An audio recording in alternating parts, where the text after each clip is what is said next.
오늘 찬양 어떠셨어요? 찬양을 부를 때 우리 이제 가사를 생각해야 되는데 찬양 가사가 다 뭔가 힘들고 어렵고 고생스럽고 그런데 또 오늘 설교 제목 보니까 험악한 세월의 시작 어떠십니까? 사실 아브라함이 75세에 부름받아서 100세에 이삭을 낳았고 그 후에 이삭을 번제로 하나님께 드릴 수 있는 믿음에까지 장성했죠. 그래서 75세에 부르신 하나님께서 그 아브라함과 100년을 동행하셨습니다. 약속의 아들 이삭도 하나님의 은혜와 보호하심을 경험하면서 세상을 두려워하던 모습이 사라지죠. 지난 몇 주간 우리 살펴본 것처럼 이삭 역시 두려워서 자기 아내를 누이라고 속였고 그랄을 떠나라는 아비멜렉의 말에 그냥 아무 말도 못하고 그 땅을 떠나갑니다. 또 우물을 팔 때마다 그랄의 목자들이 와서 시비를 걸어도 그는 자신의 소유를 주장하지 못하고 그냥 아이고 나쁜 놈들, 착취하는 놈들 이런 식으로 우물의 이름을 지으며 뒤로 궁시렁궁시렁 거리기만 했습니다. 그런 그가 아버지 아브라함이 팠던 우물을 하나씩 뒤쫓아가면서 자신의 아버지와 동행했던 하나님을 깨닫기 시작했습니다. 저 멀리 갈대아 우르에서부터 여기 가나안까지 이끌어 오시고 그동안 보호하시고 자신을 아버지 나이 100살에 주셔서 불가능한 일을 가능하게 하신 그 하나님을 생각하면서 이삭에게도 하나님을 향한 믿음과 하나님을 향한 신뢰가 생겨났습니다. 그렇게 신뢰가 생기니 그랄 왕 아비멜렉이 군대 장관을 데리고 이삭을 찾아왔을 때 두려워하는 것이 아니라 당당하게 아비멜렉에게 네가 나를 미워해서 나한테 떠나라고 하더니 왜 찾아왔느냐 하면서 당돌하게 묻습니다. 그는 자신을 지키시는 분이 하나님이신 것을 깨닫게 되자 담대하게 세상을 살아가기 시작하죠. 힘이 더 센 아비멜렉 왕이 평화협정을 맺자고 찾아온 것을 보면 그는 세상의 왕보다 더 높으신 참되신 왕이신 하나님을 경험했고 그 하나님을 자신의 왕으로 모시고 살아가기 시작한 것입니다. 이렇게 이삭을 향한 하나님의 목적이 이루어진 것입니다. 하나님의 목적은 자기 백성을 찾아서 하나님을 신뢰하는 사람으로 만들어 가시는 것입니다. 그것이 하나님의 목적입니다. 이렇게 믿음의 조상 아브라함과 그 아들 이삭의 이야기가 끝났습니다. 이제는 제일 골치 아픈 아들, 이스라엘 민족의 전신인 야곱의 이야기가 본격적으로 시작이 됩니다. 야곱은 자신의 인생 말렵인 창세기 47장에 가서 스스로의 삶을 험악한 세월을 살았습니다라고 고백합니다. 험악한 세월, 어떤 세월을 보냈길래 야곱은 자신의 인생이 험악한 세월이라고, 험악한 인생이라고 말할까요? 우리는 오늘 그의 그 험악한 세월의 첫걸음을 보게 될 것입니다. 험악하다라는 말의 히브리 원어는 라입니다. 악을 의미해요. 그래서 창세기 2장에서 하나님께서 에덴 동산에 선악을 알게 하는 나무에 열매를 두셨을 때 그 선과 악할 때 악이 라입니다. 선은 토부고 하나님 보시기에 좋았던 토부고 악은 라죠. 그런데 야곱이 자신의 인생이 뭐라고요? 그 라, 악했다라고 이야기하는 겁니다. 하나님이 보시기 좋았더라 하는 것이 토부고 하나님이 좋지 않으신 것, 하나님이 우리에게 주고 싶지 않으신 것, 우리에게 피하라고 하신 것이 라였는데 야곱은 그 라의 삶을 살았다라고 스스로 고백하는 거죠. 하나님은 언제나 우리 앞에 선과 악, 복과 저주, 빛과 어둠, 생명과 사망을 두시고 우리에게 선택하게 하십니다. 강요하지 않으시고 우리에게 항상 좋은 것을 선택하게 하십니다. 하나님이 우리에게 주시기 원하는 것은 무엇입니까? 선과 복과 빛과 생명입니다. 그런데 우리는 무엇을 선택합니까? 악과 저주와 어둠과 사망이죠. 야곱이 자신의 인생을 험악한 세월, 악한 세월, 나쁜 세월을 살게 된 이유는 무엇일까요? 하나님께서 그에게 주시고자 한 삶이 험악한 삶이었을까요? 하나님은 분명 좋은 것, 선한 것을 주시기 원하시지만 인간이 스스로 나쁜 것, 악한 것을 끊임없이 선택합니다. 근데 아주 중요한 포인트가 있습니다. 세상 사람, 다시 말해 하나님을 거부하는 사람들도 나쁜 것, 악한 것을 끊임없이 선택합니다. 말씀드린 대로 야곱은 물론 믿는 자들 역시 나쁜 것, 악한 것을 끊임없이 선택합니다. 자, 믿지 않는 자나 믿는 자나 다 악한 것, 좋지 않은 것을 끊임없이 선택한다면 무엇이 다를까요? 믿지 않는 자와 믿는 자의 차이는 무엇입니까? 그것은 그들이 원하는 것이 각각 무엇이냐 하는 것입니다. 믿지 않는 자들이 원하는 것은 하나님의 축복이 아니라 자신들의 육신이 원하는 축복입니다. 자신들의 육신이 욕심을 채우는 축복을 원하는 것이죠. 아브라함, 이삭 그리고 오늘부터 볼 야곱은 자신의 육신의 원함을 이루려는 축복이 아니라 하나님께서 주시겠다고 하신, 하나님께서 약속하신 그 축복을 받으려고 하는 것입니다. 그 축복을 따라가려고 하는 것입니다. 그런데 그 과정 속에서 나쁜 것을 선택한다는 것입니다. 왜 그런가요? 천천히 우리가 보아 나가도록 하겠습니다. 오늘부터 볼 야곱의 인생은 아브라함과 이삭을 이어 우리를 대표하는 또 하나의 우리 자신의 모습이기도 합니다. 아마도 우리 중에 가장 많은 사람이 이 야곱의 삶을 보며 내가 야곱이구나 하는 생각을 하게 되지 않을까 싶습니다. 사실 아브라함, 믿음의 조상 아브라함의 이야기는 창세기 12장부터 22장 사이가 되면 약 11장 정도의 그의 인생이 끝이 납니다. 우리가 본 이삭의 삶은 불과 창세기 26장, 25장, 26장 2장 정도에서 삶이 다 기록이 됩니다. 근데 27장부터 시작되는 야곱은 저 끝에 47장에 가서 마무리됩니다. 가장 많은 양의 이야기가 기록되어 있죠. 저는 이 야곱을 보면서 늘 꼼수를 부리는 저의 모습, 믿음이 왔다 갔다 하는 저의 모습, 제가 원하는 것들을 끝까지 놓지 못하는 저의 모습을 보게 됩니다. 그리고 그런 야곱을 변화시키시는 하나님을 보면서 저 역시 하나님 안에서 변화되어 갈 것을 또 기대하게 됩니다. 쉽지 않은 삶, 야곱처럼 험악한 세월을 보내겠지만 말입니다. 사실 우리가 험악한 세월을 살 것인지 평안한 세월을 살 것인지는 자기 자신에게 달려 있습니다. 우리가 본 것처럼 이삭은 아주 빨리 하나님을 인정했습니다. 그래서 그의 삶에는 그리 큰 일이, 험악한 일이 없었습니다. 아브라함도 보면 처음 25년 정도는 험악한 세월을 살았지만 그 후로는 믿음의 조상으로 평안하게 살았습니다. 근데 야곱은 자신의 삶이 험악한 세월을 살았다고 바로 앞에서 고백할 때에 나이가 130세였습니다. 그가 하란으로 떠날 때의 나이는 명확히는 모릅니다. 많은 학자들이 그가 아버지의 집을 떠나서 하란으로 갈 때의 나이가 약 77세 정도 되었다라고 계산하는데 그럴 수도 있지만 그건 좀 너무 늦은 것이 아닐까 싶어요. 쌍둥이 형 에서는 40세에 결혼을 했습니다. 그리고 아버지 이삭도 40세에 결혼을 했습니다. 근데 야곱은 77세까지 결혼 안 하고 그냥 가나안 땅에서 살고 있었다라는 것, 그리고 아버지 이삭이 그를 결혼시켜주지 않았다 하는 것은 조금 어색합니다.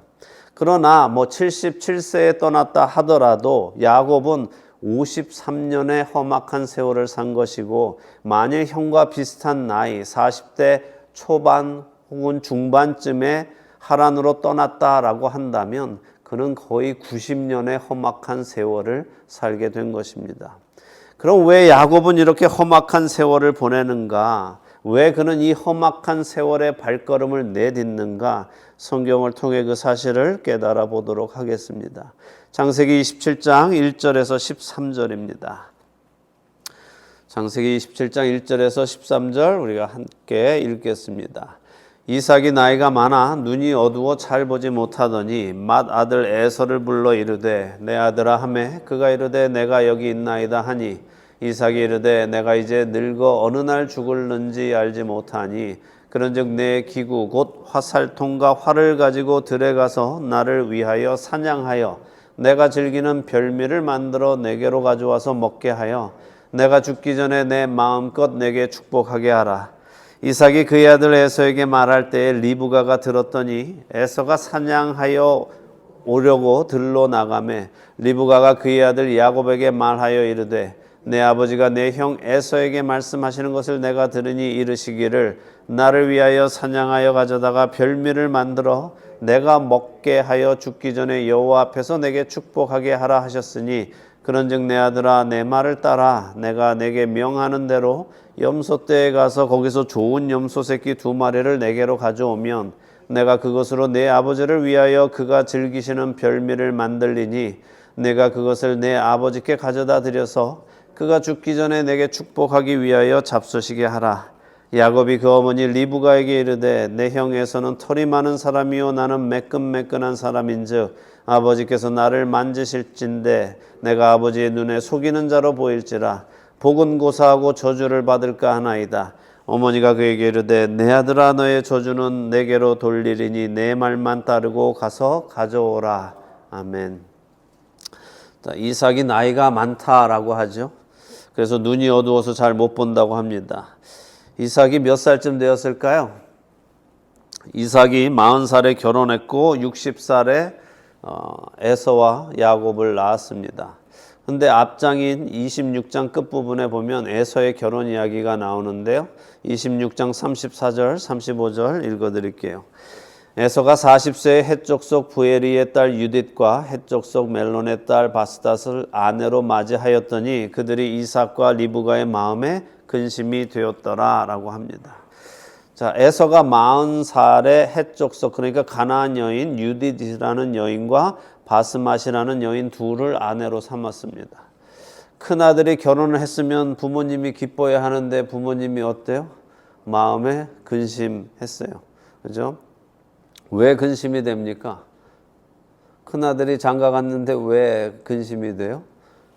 하나님께서 할아버지 아브라함에게 해주신 축복을 받고 아브라함은 단호하게 자신의 아들 이삭의 신부를 자신의 집안에서 데려오기로 결정했고 가나안 여인과 결혼시키지 않기로 결정을 했죠. 그리고 훗날에 가서도 그것이 하나님의 뜻인 것을 우리는 알게 됩니다. 모세의 율법을 통해서요. 그래서 이 가나안 땅의 사람들은 하나님 보시기에 죄인이었기 때문에 그들과 혼인해서는 안 되는 것이었죠. 근데 에서는 그런 집안의 가풍을 무시하고 가나안에 있는 여인들과 눈이 맞아서 1명도 아니라 2명이나 결혼을 했습니다. 장자권을 가볍게 여겨서 팥죽 한 그릇에 장자권을 팔았던 에서는 이렇게 집안의 가풍도 가볍게 여겨버리는 겁니다. 어쨌든 이렇게 에서가 결혼한 이야기가 나온 것을 보면 지금 이삭의 나이는 최소 100살쯤 됐겠죠. 에서와 이삭의 나이 차이가 60세이라면 에서가 40세에 결혼을 했으면 이삭은 100세가 되었을 겁니다. 적은 나이는 아니죠. 그런 그의 눈이 어두워져서 잘 보이지 않았다고 합니다. 백내장이 온 건지 어쨌든 눈이 잘 안 보인대요. 그래서 언뜻 읽어보면 이제 이삭이 이제 죽을 때가 가까이 와서 자신이 죽기 전에 장자인 에서를 원없이 축복해주고 싶었는데 일이 꼬인 것처럼 느껴집니다. 지금 보면은 그렇지 않습니까? 근데 사실 창세기 35장 26절에 가면 이삭의 죽음이 나오는데 이삭은 몇 살에 죽는가 하면 180세에 죽어요. 그러니까 지금 에서의 결혼 초기라면 이삭은 앞으로 몇 년 더 살아야 돼요? 80년 더 살아야 돼요. 학자들의 계산법에 따라 에서와 야곱의 나이가 지금 77세라면 이삭은 137세이니까 아직도 43년은 더 살아야 됩니다. 그러니까 지금 이삭이 말한 것처럼 이삭이 정말 죽을 때가 가까이 와서 장자를 축복하고 죽어야겠다라고 한 것이 아니라는 말씀이에요. 그럼 무엇일까요?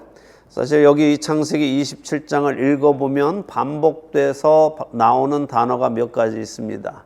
하나는 별미라는 단어예요. 우리가 읽은 9절 1절에서 13절까지 3번 등장합니다. 그런데 27장 전체에서는 6번 등장합니다. 이삭이 별미가 먹고 싶어졌다는 거예요. 근데 그 별미라는 것이 무엇인가? 이삭이 말하는 그 별미가 무엇입니까? 별미라는 게 뭐예요? 특별한 맛이죠. 평소에는 잘 먹지 않는 별미. 이삭이 먹고 싶은 그 별미가 뭐예요? 에서가 사냥한 고기라는 거예요. 사냥한 고기. 우리가 읽은 본문에서 세 번 등장하지만 27장 전체에서는 8번 등장합니다. 그리고 이삭이 말하는 내가 즐기는 이라는 말, 이 말도 여기에서 3번이나 표현돼서 나와요. 그러니까 지금 이삭이 에서에게 내가 너 축복해 주겠다라고 말하는 이유는 아들을 축복하기 위함이라기보다 내가 먹고 싶은 그 음식, 에서가 들에 가서 사냥해서 잡아온 그 별미가 지금 먹고 싶다는 거예요. 그래서 축복 핑계를 대고 이 이야기를 한 것입니다. 사실 유대 문화에서 아버지가 장자를 축복하려면요, 공개적으로 해야 돼요. 모든 식구들을 모아놓고 장자를 앞에 세워놓고 그 장자 위에 축복을 해줘야 됩니다. 증인들이 있어야 하죠. 그래야 공식적으로 그 축복이 장남에게 넘어가는 겁니다. 근데 지금 이삭은 이 일을 어떻게 합니까? 장막 안에서 큰아들을 불러서 둘이만 조용히 이렇게 한단 말이에요. 비밀스럽게 하죠. 2절부터 4절을 다시 보세요.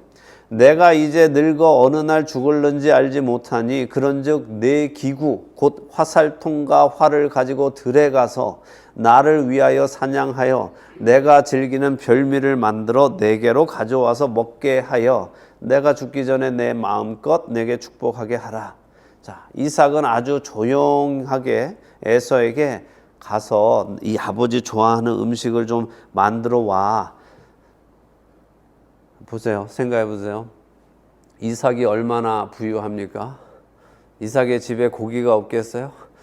소와 양과 염소와 이 얼마나 많은 가축들이 있습니까? 근데 그 집에서 기르는 거 그거 말고 그 야생 올게닉 가서 와일드한 거 그거 좀 잡아와봐. 집에서 키운 거 말고 사료 줘서 키운 거 말고 다른 그게 아주 맛이 좋다. 나 그거 먹고 싶다. 그래서 지금 구체적으로 뭐라 그래요? 화살통과 활을 가지고 가서 들에 가서 잡아서 가져오라 이렇게 시키죠. 사실 창세기를 보면 먹는 것 때문에 문제가 계속 생기죠. 첫사람 아담과 하와도 먹는 것 때문에 문제 생겼습니다. 에서도 붉은 죽 먹는 것 때문에 장자권 팔았죠.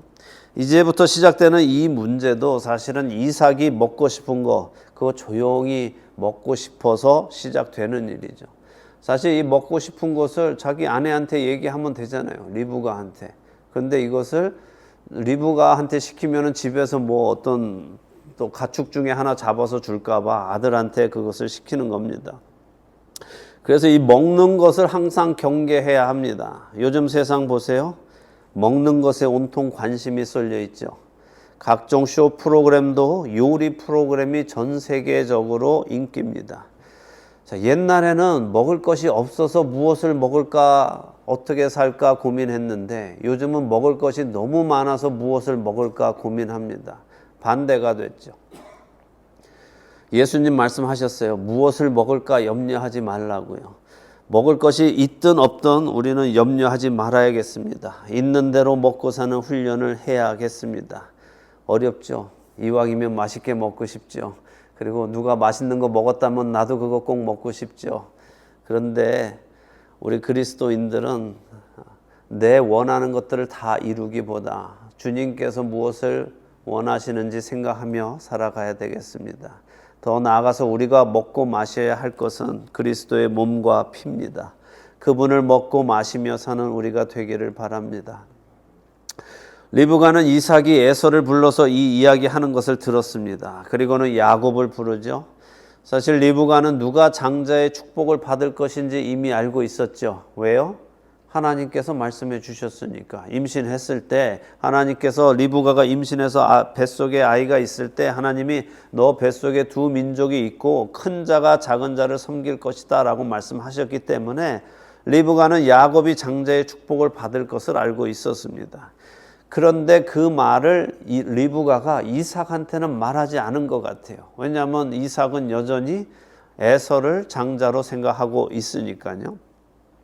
반대로 리브가는 야곱을 장자로 생각하고 있는 거죠. 그러니까 남편과 아내가 장자를 서로 다른 사람으로 생각하면서 지금까지 40년 이상 살아온 겁니다. 리브가는 야곱이 장자의 축복을 받을 것이라는 사실을 알기 때문에 이삭이 에서에게 장자의 축복을 하면 안 된다고 생각한 거죠. 그래서 묘안을 내놓는데 그게 뭐예요? 이삭이 눈이 잘 안 보이는 것을 이용해서 야곱을 에서로 분장시켜서 축복을 받게 하는 것입니다. 그녀는 야곱에게 가서 좋은 염소 새끼 2마리를 골라 가지고 오면 그것으로 내 아버지가 즐기는 별미를 만들어 줄 테니까 그것을 가지고 들어가서 축복을 받으라 라고 말합니다. 그런 어머니의 말에 야곱은 저주를 받을까 두렵습니다 라고 말해요. 근데 야곱이 저주를 받을까 두렵습니다 하는 그 이유가 뭐예요? 왜 저주를 받을까 두려워요?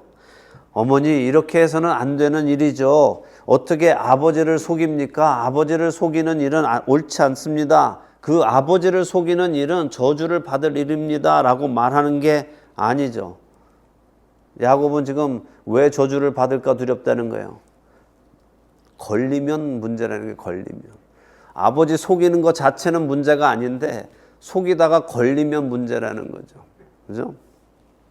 아버지 속이다가 들키면 저주받을까 그게 두렵다는 거예요. 그랬더니 리브가는 들켜서 저주받으면 그 저주는 내가 받을 테니 너는 시키는 대로만 하라 라고 말합니다. 자, 오늘의 포인트를 다시 생각해 보죠. 왜 야곱이 험악한 세월을 살기 시작했을까요? 사실 야곱이 장자의 축복을 받는 것은 옳은 일입니다. 맞는 일이에요. 그것이 하나님의 뜻입니다. 먼저는 하나님께서 그렇게 이미 말씀하셨고, 둘째로 에서는 분명하게 장자의 명분을 야곱에게 팔았기 때문입니다. 그래서 야곱의 장자의 축복을 받는 것은 하나님의 뜻이기도 하고 이미 법적으로도 그것이 옳은 것입니다. 근데 문제는 뭡니까? 장자의 축복을 받는 그 방법이 문제인 겁니다. 모든 것을 아시는 하나님은 이미 아브라함과의 언약을 이삭에게 주셨고 이삭과의 언약을 야곱에게 주실 것을 준비하셨어요. 그리고 그 야곱을 통해 이스라엘이라는 민족을 만들고 온 인류를 구원하실 계획을 창세 이전에 이미 해 놓으셨습니다. 야곱이 했어야 하는 것, 또 리브가가 했어야 하는 것은 하나님을 신뢰하는 것입니다. 하나님께서 이미 준비해 놓으신 것을 야곱과 리브가는 스스로 얻으려 했기 때문에 자신의 힘으로 야곱이 받도록 그 어머니 리브가가 했기 때문에 이삭은 자기가 먹고 싶은 별미가 먹고 싶어서 아직 죽지도 않을 것인데 죽는다는 핑계를 대면서 자신의 유익을 얻으려 했기 때문에 이 세 사람의 자신의 욕심 때문에 이 험악한 세월이 시작되는 것입니다. 리브가와 야곱이 이삭을 속이려 하지 않았어도 그날 에서는 이삭으로부터 축복을 받지 못했을 것입니다. 하나님의 계획은 그렇게 사람의 힘으로 바뀌는 것이 아니기 때문에 그렇습니다. 그런데 사람의 관점으로 보았을 때 지금 이삭이 에서를 축복하려 했고 그래서 에서가 밖으로 사냥을 간 그 사실을 보니까 사람의 관점으로 보니까 마음에 조급함이 오는 거죠. 큰일 났다. 이삭이 에서에게 장자의 축복을 해주려 한다 하는 그 말을 들은 것이 하나님을 신뢰하고 있는 것보다 더 크게 작용한 거란 말이죠. 마치 나에게 와야 할 그 축복이 다른 사람에게 갈까 봐 걱정하는 것이 곧 하나님을 신뢰하지 못하는 증거입니다. 우리 하나님은 절대로 하나님의 계획을 바꾸시지 않으세요. 하나님이 야곱을 축복하시기로 하셨다면 그 어느 누구도 그것을 막을 수가 없단 말이죠. 그런데도 사람은 마치 이것이 바뀌어질 것만 같이 걱정이 되어서 스스로 그것을 얻으려고 하는 것입니다. 그것은 하나님을 신뢰하지 못하는 것입니다. 우리는 어떻습니까? 우리는 하나님을 신뢰합니까? 이 세상에서 그리스도인으로 하나님의 백성으로 살아가다가 우리도 종종 우리에게 와야 할 축복이 다른 사람에게 갈까 봐 조급해져서 스스로 그 복을 취하려고 하지는 않습니까? 야곱은 이제부터 길고 긴 여정을 통해서 하나님의 축복은 자신의 힘으로 쟁취하는 것이 아니라 하나님께서 일방적으로 주시는 것이라는 것을 뼈저리게 깨닫게 됩니다. 그렇기에 우리는 내 힘으로 살려는 생각을 버려야 합니다. 하나님이 나를 부르셨다면 하나님은 나를 책임지실 것입니다. 하나님이 여러분 한 명 한 명을 부르셨다면 하나님은 여러분 한 명 한 명의 삶을 반드시 책임지십니다. 그 책임지신다는 것이 꼭 이 땅에서 잘 먹고 잘 산다는 말은 아닙니다. 하나님이 주시려는 것은 이 땅에서 잘 먹고 잘 사는 것이 아니라 하나님 자신이십니다. 하나님이 나의 아버지가 되시고 하나님이 나의 하나님이 되시고 내가 하나님의 자녀가 되는 그 관계가 지어져 가는 것이 하나님의 목적이시고 하나님이 우리에게 주시려는 축복입니다. 이 관계가 세워지면 우리는 모든 상황에서도 흔들리지 않고 자족할 수 있고 하나님을 신뢰하며 하나님만을 바라며 살아갈 수 있습니다. 우리를 부르신 그 하나님을 신뢰하며 살아가는 우리 모두가 되기를 예수 그리스도의 이름으로 축원합니다.